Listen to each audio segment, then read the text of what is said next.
그 이스라엘의 역사는 곧 하나님의 특별한 부름을 받은 사람들에 대한 그 기록이거든요. 근데 그 부름을 받은 명단에는 언제나 당대의 상식으로 볼 때 도저히 납득될 수 없는 이름들이 섞여 있었어요. 아니, 이 사람이 왜 여기 끼어 있지? 이런 거예요. 그럴 만한 자격이 되나? 그 중에 가장 이질적인 이름이 바로 마태 혹은 레위라 부르는 마태입니다.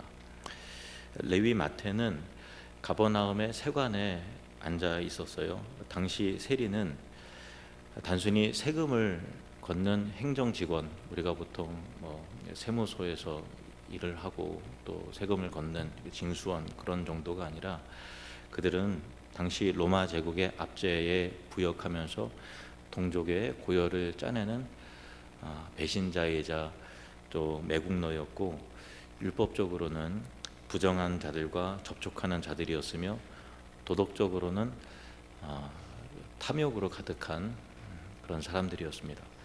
당시 백성들이 짊어져야 했던 세금의 무게는 오늘날 우리가 상상할 수 없을 만큼 이 상상을 초월할 만한 그런 가혹했다라고 기록이 되어 있어요. 로마 제국은 세금 징수권을 입찰을 받아서 최고가에 낙찰이 된 사람에게 그 세리라고 하는 그 권한을 주는데요. 이게 이제 징수도급제라고 하는 거예요. 징수도급제. 그러니까 더 많이 돈을 내는 사람이 세리가 되는 거죠. 그러면 자기가 돈을 많이 들였으니까 그만큼 이익을 창출을 해야 되는 거잖아요. 그래서 세리들은 로마에 바칠 고정 액수만 채우면 그 외에 추가로 징수하는 것은 모든 금액을 자기 사유화할 수 있는 것이 합법적으로 보장이 된 그런 시스템이었어요. 그러니까 로마에 바치는 상납하는 세금 외에 더 많이 거두면 거둘수록 자기 주머니가 더 두둑하게 채워지는데 그게 불법이 아니라 합법적인 것이었다라는 거였어요. 더욱이 마태가 있던 가버나움은 국제 무역로인 해변길의 요충지이자 거대한 어업 중심지였어요.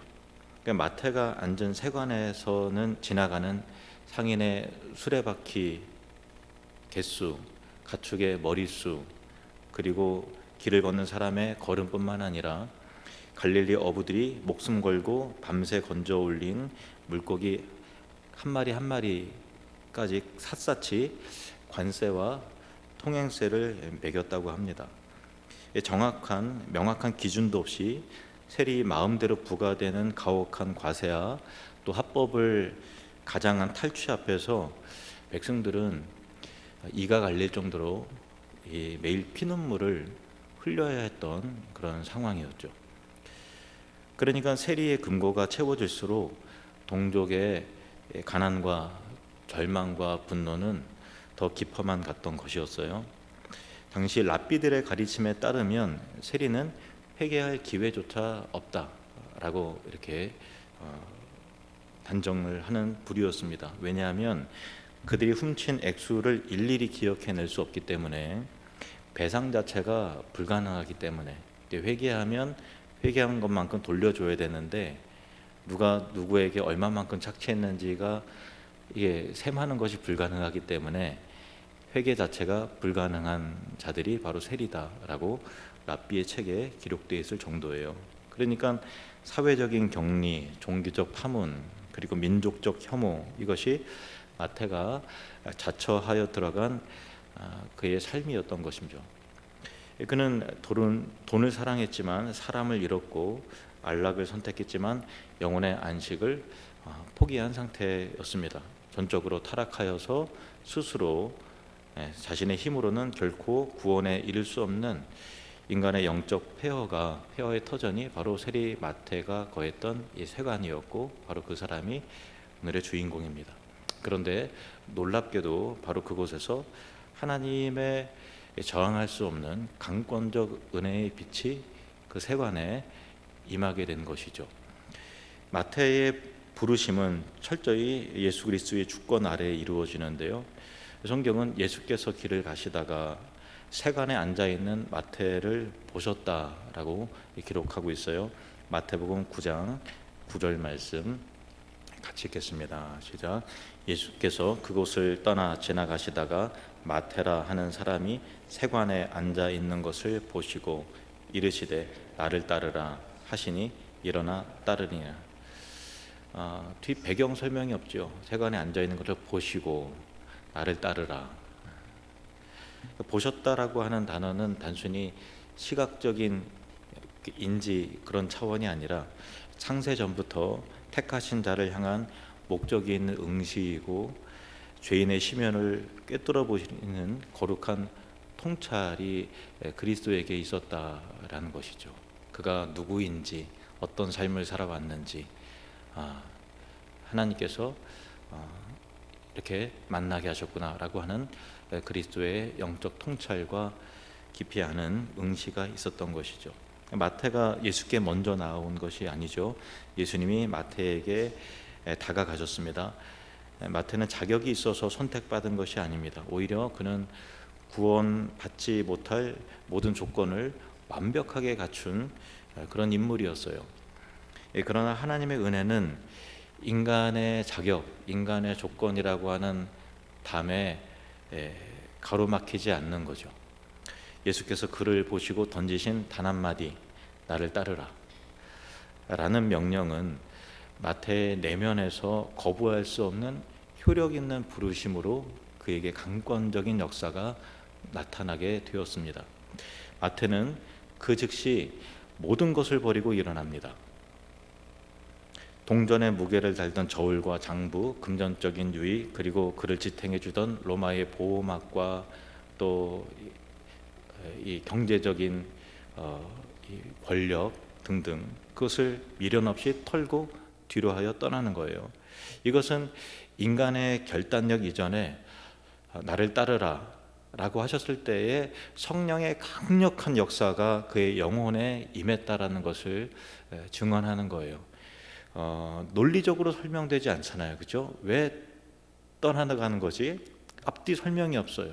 마치 빛이 있으라 하시니 빛이 있었고 라고 했을 때 그 말씀의 권능과 능력, 창조주 하나님의 부르심, 성령의 압도적인 은혜, 저항할 수 없는 선택하심의 효력 있는 부르심, 그것이 그가 예수님을 따라가는 것에 대한 설명의 전부입니다. 마태의 즉각적인 순종은 그 자체가 하나님의 주권적 은혜가 한 죄인을 어떻게 압도하고 변화시켜 주는지를 보여주는 명백한 증거입니다. 부르심을 받은 마태가 가장 먼저 한 일은 자신의 집에서 큰 잔치를 배설하는 거였어요. 그리고 동료 세리들을 모았습니다. 그리고 소외된 죄인들을 다 초대합니다. 같은 부류의 사람들이 그 집에 가득했다라는 거예요.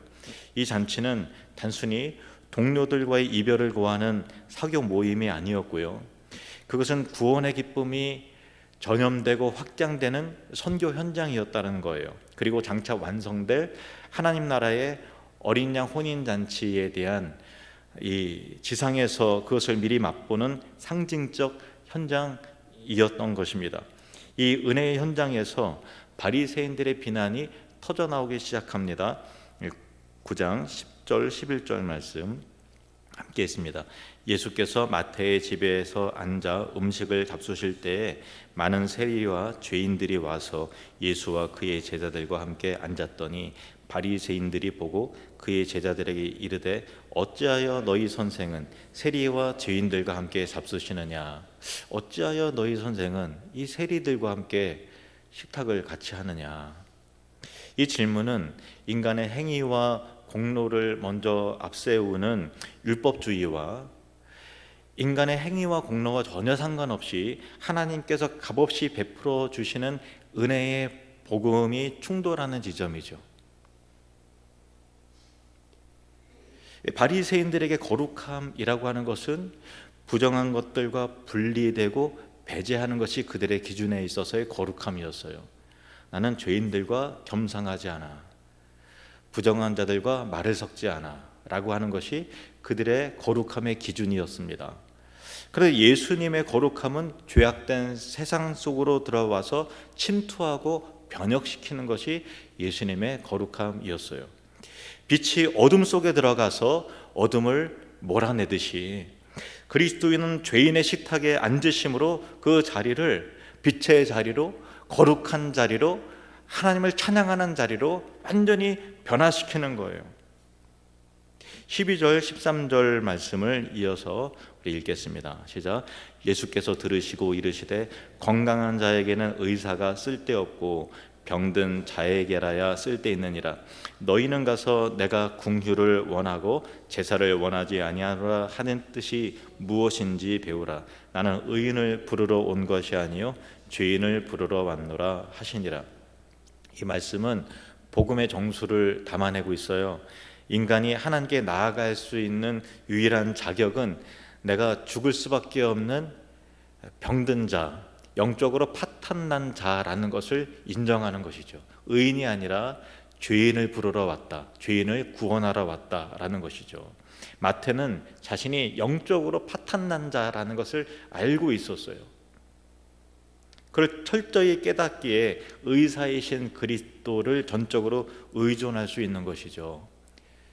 심령이 가난한 거예요. 우리가 예수 그리스도를 만나고 그분의 은혜를 입을 수 있는 유일한 길은 내 자신이 스스로 구원될 수 없는 병든 자요 영적으로 파탄난 자라는 것을 인식하는 데로부터 시작이 됩니다. 그럴 때 의사신 예수님께서 우리의 전인격과 우리의 삶과 영혼을 치유하고 회복시키고 거룩하게 의롭게 해주시는 것이죠. 세리 레위는 이제 사도 마태로 거듭나게 되죠. 그리고 수십 년의 세월이 흐른 뒤에 그는 붓을 들어서 하나님의 그리스도에 관한 위대한 문서를 기록합니다. 그것이 바로 신약 성경의 첫 문을 여는 마태복음이죠. 마태가 이 복음서를 기록하게 된 배경에는 깊은 구속사적인 섭리와 동족을 향한 애끓는 사랑과 그 마음이, 그 사명이 자리 잡고 있었어요. 초대교회 당시 유대인 그리스도인들은 심각한 핍박과 정체성에 대한 혼란과 위기를 그 핍박에 직면해 있었어요.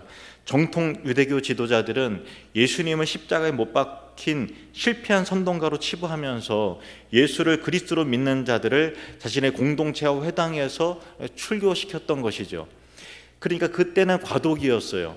그리스도의 교회라고 하는 것이 따로 한 것이 아니라 회당에서 또 성일에 같이 예배하고 하는 것 가운데서 그들 출교하고 분리시키는 그런 것 가운데서 많은 어려움에 직면해 있었던 것이죠.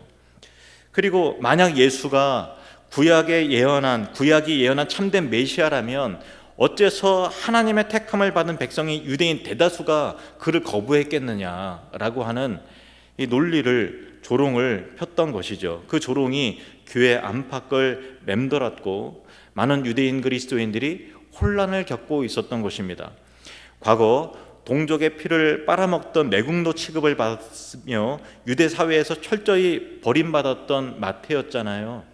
인간적인 관점에서 그는 동족 유대인들과 골이 깊었던 사람이에요. 어쩌면 깊은 상처도 있었을 거예요. 원한도 가질 법했어요. 그러나 그리스도의 불가항력적인 은혜를 경험한 마태는 자신을 정죄했던 그 동족 유대인들을 향해서 예수가 참된 메시아요 그리스도이심을 증명하고자 펜을 들었던 거예요. 그는 로마 황제에게 바칠 세금을 계산하던 아주 치밀하고 꼼꼼한 세리의 기록 능력을 이제는 유대인들에게 만왕의 왕이신 예수 그리스도의 구속사를 변증하고 증언하는데 온전히 자신의 재능을 드리는 것이죠. 자신의 모든 재능과 과거의 이력마저도 하나님의 영광을 위해서 온전히 사용될 수 있게 하시는 분이 바로 하나님이시라는 것입니다. 마태복음은 철저히 구약 성경이 바탕 위에서 예수가 선지자들이 또 모세가 예언한 바로 그리스도라는 것을 입증하는 언약 성취의 책입니다. 마태복음 1장은 이렇게 장엄한 선언으로 시작되죠. 마태복음 1장 1절 시작. 아브라함과 다윗의 자손 예수 그리스도의 계보라. 이것은 예수가 역사 속에서 우연히 갑자기 등장한 인물이 아니라 창세기로부터 이어져 온 아브라함에게 말씀하시고 또 다윗의 후손으로 오신 하나님의 신실한 언약이 도달한 최종 목적지라는 것을 선포하는 것이죠. 마태는 복음서 전반에 걸쳐서 계속해서 반복되는 것이 있어요. 그것은 무슨 표현인가 하면은 이는 선지자로 하신 말씀을 이루려 하심이라. 구약에서 예언한 그 선지자가 말한 그 선지자를 통해서 말씀하신 바로 그분이 예수 그리스도다라는 것을 입증하기 위해서 계속해서 반복된 표현이 이는 선지자로 하신 말씀을 이루려 하심이라 라는 구절을 반복적으로 배치하면서 인간의 실패와 반역에도 불구하고 결코 포기하거나 꺾이지 않는 하나님의 주권적인 구원의 계획을 계속해서 지속적으로 강조하는 것입니다. 또한 마태복음은 예수 그리스도를 새롭고 더 위대한 모세, 즉 궁극적인 율법의 완성자로 제시하는 거예요. 마태는 예수님의 가르침을 산상수훈이 마태복음 5장에서 7장까지 있잖아요. 산상수훈을 비롯해서 5개의 거대한 설교 묶음으로 마태복음서가 기록이 되어 있어요. 이것은 유대인들이 철저하게 붙드는 구약의 모세오경, 창세기, 출애굽기, 또 레위기, 민수기, 신명기 이 5권에 상응하는 구조로서 예수께서 구약의 그림자를 완성하시면서 하나님 나라의 진정한 백성들이 지켜야 할 새로운 언약의 법이 무엇인지를 알려주는 의미입니다. 무엇보다도 마태복음의 가장 큰 특징은 천국이라고 하는 하늘나라에 대한 새로운 언어예요. 그 주제에 집중한다라는 거예요. 다른 복음서에서는 하나님 나라라고 하는데 마태복음에서만 천국이라는 단어가 쓰여집니다. 동일한 개념이에요. 그런데 하나님 나라라고 하지 않고 왜 하늘나라, 천국이라고 할까요? 마태는 하나님의 이름을 함부로 부르지 않는 유대인 독자의 정서를 고려하는 겁니다. 하나님의 이름을 그들은 부르지 않아요. 거룩하신 이름, 망령되이 부를 수 없다 해서 하나님이라는 이름을 부르지 않기 때문에 하나님의 이름이 들어가는 하나님 나라라는 직접적인 단어 사용을 피해서 천국이라는 단어를 사용하면서 세상을 다스리는 진정한 통치권이 로마 황제나 유대 종교 지도자들에게 있는 것이 아니라 십자가에 달리시고 죽으시고 부활하신 하나님의 아들 예수 그리스도께 있다라는 것을 역설하는 것이죠. 이 천국은 혈통적인 유대인에게만 국한된 것이 아니었습니다. 마태복음은 동방 박사들의 경배로부터 시작해서 모든 민족을 제자로 삼으라라고 하는 예수님의 지상 대명령으로 끝을 맺죠. 이방인으로 시작해서 이방인을 향한 명령으로 끝난다라는 거예요. 철저한 유대적 배경을 가진 마태가 이방인들을 향한 활짝 열린 무조건적인 그 선교적 은혜의 복음을 선포하고 있는 것입니다. 마태복음 안에는 저자 마태의 놀라운 영적 고백이 숨겨져 있어요. 마태복음 10장에 예수님의 12제자의 명단들이 쭉 하고 기록이 되어 있는데 거기서 마태는 유독 자기 자신의 이름에만 특별한 수식을 붙여요. 그것이 뭘까요? 한번 찾아볼까요? 마태복음 10장 2절에서 4절 말씀 제가 읽습니다. 12사도의 이름은 이러하니 베드로라 하는 시몬을 비롯하여 그의 형제 안드레와 세베대의 아들 야고보와 그의 형제 요한, 빌립과 바돌로메, 도마와 세리, 마태, 알페오의 아들 야고보와 다데오, 가나나인 시몬 및 가룟 유다 곧 예수를 판자라. 마가복음이나 누가복음에서는 마태를 단순히 마태라고 불러요. 과거 이력이 뭐가 중요하겠어요? 지금 예수님의 제자요 사도인데 그냥 마태라고 불러요. 부끄러운 과거를 덮어주는 거죠. 굳이 들춰내지 않아요. 그런데 정작 마태는 자신이 어떠한 진흙 구덩이에서 건져 올려졌는가를 결코 잊지 않아요. 나는 세리였다.